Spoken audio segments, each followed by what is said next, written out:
We exist in an era where human connections are deeply influenced by a surplus mentality.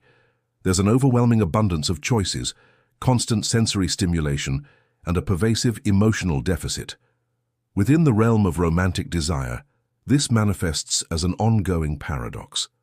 The more intensely someone tries to be desired, the less appealing they often become. In this landscape, many men encounter a common frustration. They desperately wish to be chosen by a woman, but struggle to genuinely ignite that desire. The harder they pursue, the more elusive their objective becomes. This is particularly true when the woman in question appears to have numerous other options. Our direct question arises: is it truly possible to spark genuine desire in a woman already overwhelmed by attention, messages, validation, and potential suitors? From a Nietzschean viewpoint, the answer is yes, but it demands a profound grasp of human nature, desire, and power. This exploration will unfold through the philosophical principles of Friedrich Nietzsche, applied to the psychology of desire, the masculine dynamic in modern relationships, and how a man can transcend the logic of need to become genuinely desirable. Nietzsche didn't pen treatises on relationships, yet his insights into power, authenticity, life affirmation, and the will can be directly applied to understanding human desire. For Nietzsche, every human being is driven by a fundamental force, the will to power. This isn't merely about dominating others, but about asserting oneself in the world, expanding one's influence, establishing one's presence, and creating meaning. In human relationships, this translates to how an individual radiates their inherent vitality without seeking external validation. Simply put, desire doesn't originate from need but from an affirmative presence. Someone who intensely needs to be desired, who chases, who contorts themselves to please, projects a void, and this void doesn't generate attraction. It elicits indifference or pity. One of the most common missteps among men who fail to be desired lies in their unconscious readiness to surrender their psychological power in exchange for attention. This attitude manifests in myriad ways. Constant messages to maintain interest, repetitive and hollow compliments, absolute and immediate availability, anxious reactions to signs of distance, or avoiding conflict to prevent scaring her off. From Nietzsche's perspective, this behavior is a modern form of resentment, a concept describing the individual who passively submits to the judgment of others and forsakes their inner strength to gain external approval. In this context, approval is disguised as romantic desire. The issue isn't being kind or attentive. The issue is doing so from a subordinate position with the hidden agenda of being accepted or chosen. That very desire to be chosen is already a sign of weakness, an admission that one is not self-sufficient. Nietzsche makes this clear. He who cannot obey himself will be commanded by others.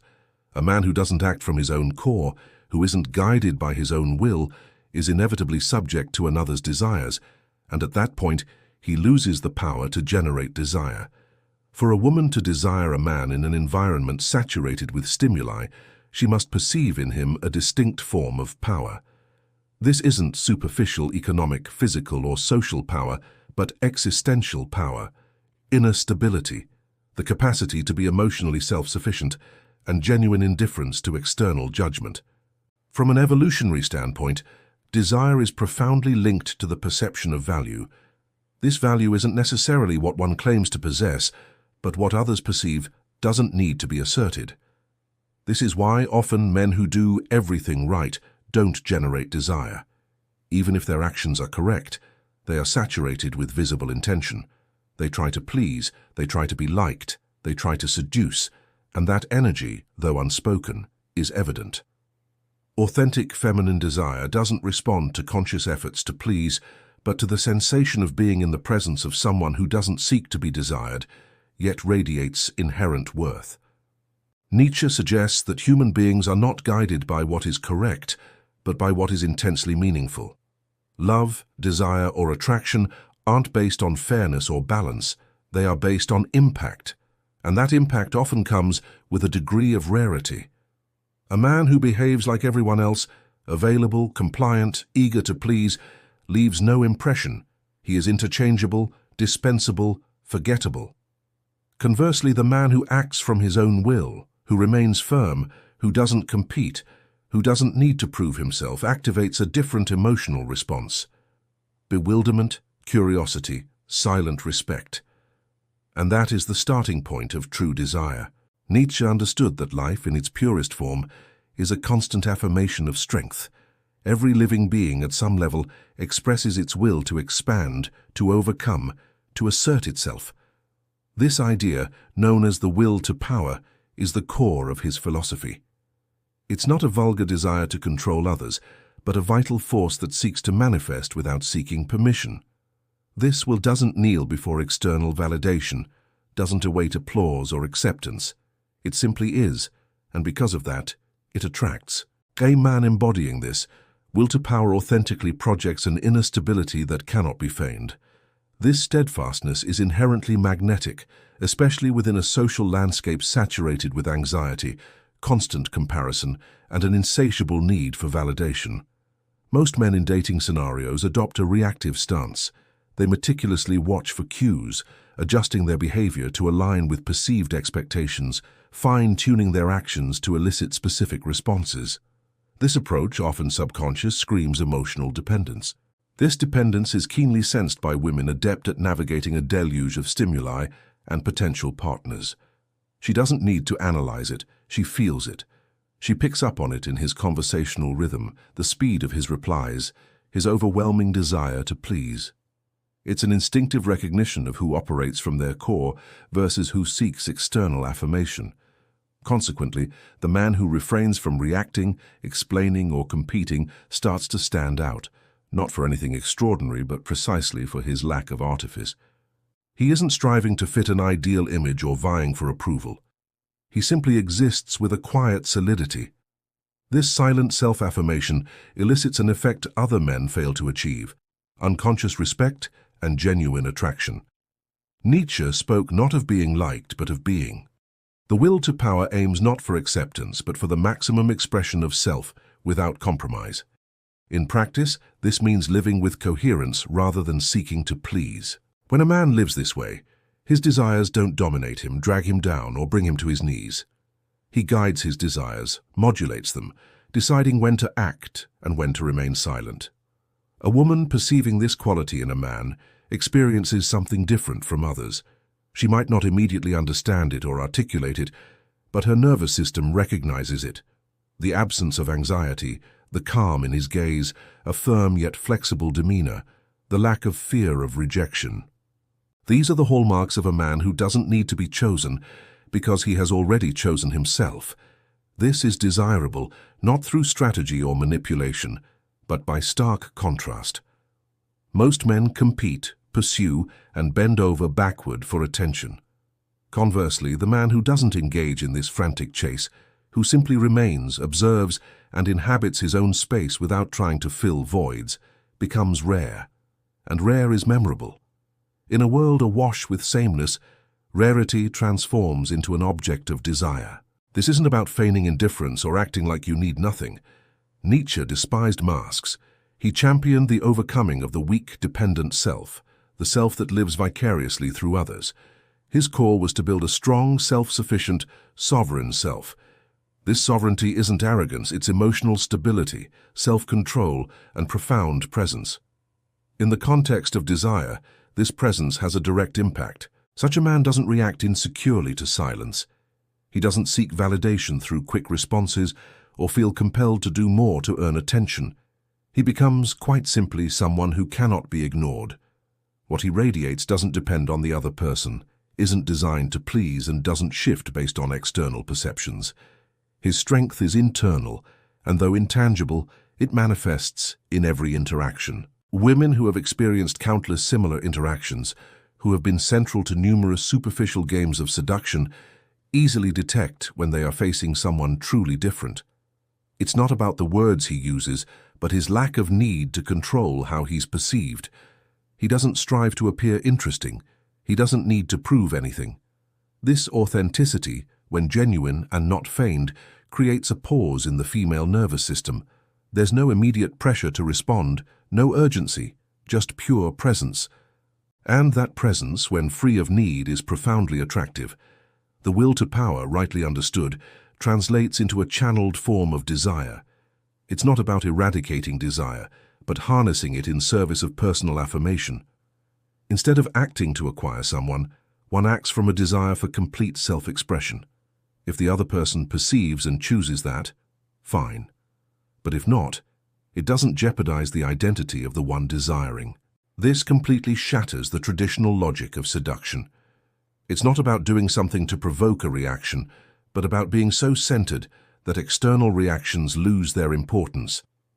This selective indifference isn't coldness, it's freedom. The man who doesn't need to be liked isn't trapped, and whoever isn't trapped generates desire because he transmits something scarce, personal power. That's why Nietzsche remains relevant. His philosophy isn't about tactics or formulas, it's about transforming the individual into someone who doesn't depend on others for existence. This independence, when real, is palpable. It isn't announced or explained, it's simply felt. When a woman senses that, her perception shifts. She stops viewing him as merely one option among many and starts perceive him as an unmatched presence, not because of his actions or words, but due to what he embodies. This is where genuine desire truly ignites. Authenticity is a rare commodity, and consequently, one of the most intensely coveted qualities. In a world where most people adapt, disguise themselves, or conform to others' expectations, the sheer presence of someone who refuses to alter themselves for acceptance creates an immediate impact.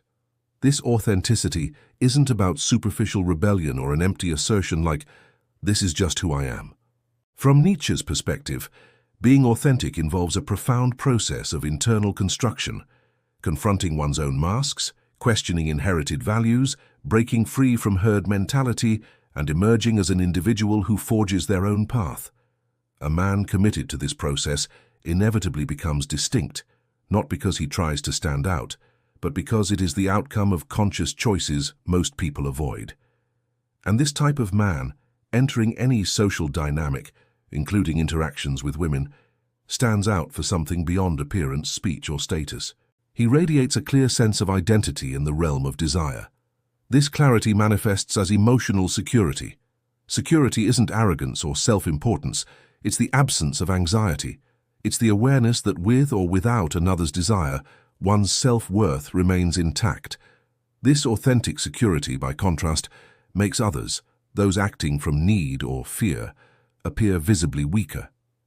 Nietzsche asserted, "The superior man is he who imposes his own values upon himself." This implies that true power begins when one ceases to live reactively to external judgment and starts acting from an internal core. The inevitable consequence of this shift is that the need to be desired for validation disappears. A woman's desire is no longer a goal, but a natural outcome. This form of presence can often be mistaken for emotional coldness or manipulation, yet there's an essential difference. Calculated scarcity is fragile. It relies on strategies and games aiming to provoke the other. In contrast, genuine authenticity is solid, stable, and not dependent on outcomes. It's not about playing hard to get, but about being complete within oneself, and this level of completeness generates effortless attraction. The man embodying this kind of authenticity doesn't need to disappear, ignore messages, or feign disinterest. He simply doesn't act driven by need. He responds when he feels like it. He speaks when he has something to say.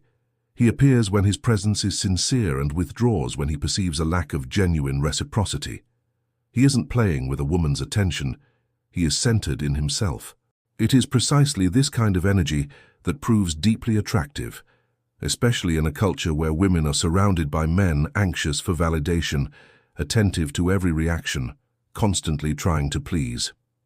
The contrast is stark. While some fall over themselves to be noticed, the authentic man remains quietly present, without expectations, without needing to impress. And it is precisely this silence, imbued with presence, that sparks curiosity, respect, and desire.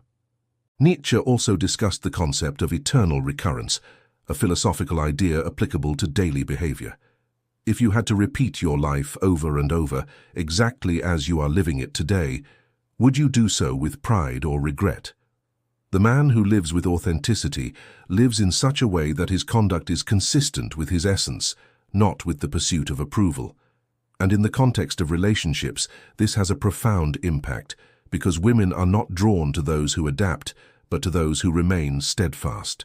Attraction doesn't stem from the effort to please, but from the solidity of someone who has nothing to prove. When a man acts from that solidity, he doesn't need to worry about whether a woman has many options. He doesn't compete because he understands that true value lies not in being chosen, but in knowing how to choose. His presence communicates to a woman, "I am not here to fill your voids or to entertain you.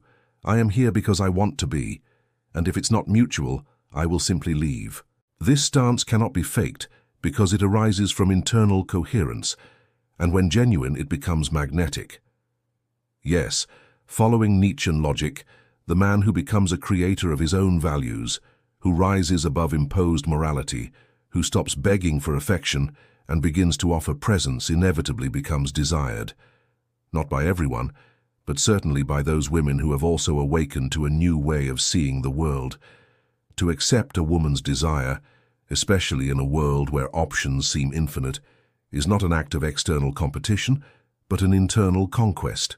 This is where Nietzsche introduces the concept of eternal recurrence, not just as a metaphysical idea, but as a radical test of authenticity. Can you live your life in such a way that you would be willing to repeat every moment again and again for eternity? If the answer is yes, then you are living with intensity, with conviction, with presence. And that, paradoxically, is one of the characteristics, one of the most compelling traits a woman can discover. It's about someone whose actions stem from deliberate choice, not from reactive impulses or perceived need.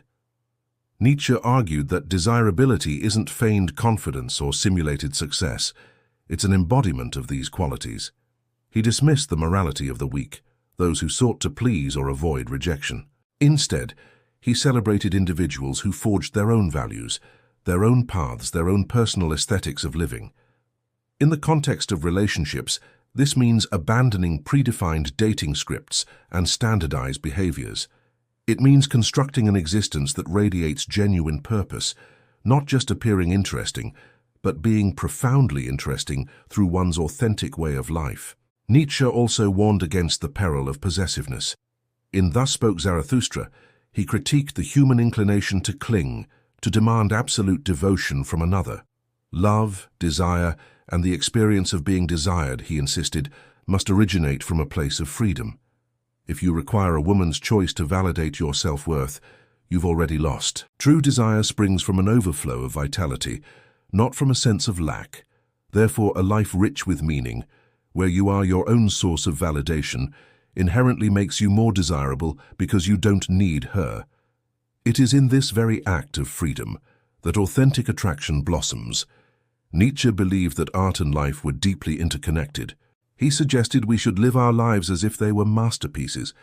What does this signify in relationships? It means every decision, every gesture, every utterance, and every silence you project into the world should be infused with intent. It's not about performing to be liked, but about acting to express who you truly are. A woman who perceives this congruence between your words, actions, and being sees not a superficial seducer, but a creator. And that is infinitely more potent. The philosopher also spoke of suffering as a path to transformation. While this might seem tangential, its understanding is crucial. One who hasn't confronted the depths of their own darkness, who hasn't faced their nihilism, cannot truly be reborn as an individual. The man who has endured his abyss, rebuilt his values, and found beauty even in pain, radiates an unfeignable depth. This genuine depth acts as a magnet for those seeking more than a superficial connection. Instead of asking, "How do I make a woman desire me?" Nietzsche would challenge you to inquire, "Am I a man worthy of being desired by someone who is free?" This represents a fundamental shift in perspective. Stop looking outward, at women, their options, their thoughts, and begin to look inward. What are you building with your life? Are you a propelling force, creating, inspiring, or are you merely a leaf carried by the wind of external validation? Even body language, from this Nietzschean viewpoint, is transformed. It's not about mimicking masculine poses or rehearsing eye contact routines. It's about inhabiting your body with the same philosophy that animates your mind. A body that moves with autonomy, that doesn't seek approval, that isn't afraid of solitude, communicates more than 1,000 words. Nietzsche spoke of the great contempt, not for others, but for the mediocre version of oneself. Allowing that mediocre self to perish is often the first step toward genuine rebirth. A woman with countless options doesn't need another man competing for her attention. She needs, or rather is drawn to, the one who doesn't compete, the one who shines in his own world without needing an audience, the one who has become the protagonist of his own life without seeking spectators. This is the spirit of the Übermensch applied to desire, a man who doesn't need approval, yet whose presence inevitably generates desire. True desire isn't begged for, isn't negotiated. It asserts itself. But it doesn't assert itself through brute force, manipulation, or desperation. It asserts itself through the undeniable presence of a powerful will, of a man who has learned to be sufficient unto himself. When this occurs, women, even those with 1,000 options, can't help but feel a profound magnetism they can't quite explain. A fire born in the instinctive, not the rational. A recognition that they are in the presence of a rare, distinct, and free man. Nietzsche asserted that the snake that cannot cast its skin perishes. You are that snake. Either you change, or you symbolically die in the obscurity of ordinary men. If you wish to be desired, not for what you appear to be, but for what you emanate, you must transmute yourself. How? By rejecting what society taught you about being agreeable, about seeking approval, about following the rules. These rules were written to domesticate the strong and elevate the mediocre. The true Nietzschean man doesn't seek to be chosen. He lives in such a way that he becomes an inevitable choice, not because he grovels, but because his inner fire illuminates the path for others, because his vital energy, his self-affirmation, his disdain for external approval make him an attractive force. And most fascinatingly, he needs no one, and precisely for that reason, everyone desires him. Make no mistake, this is not an invitation to hate women or to ignore them. It is an invitation to cease from begging for attention and start building a soul that would burn even if it stood alone in the desert. Because the person who doesn't need to be seen to shine is the one who projects the most light.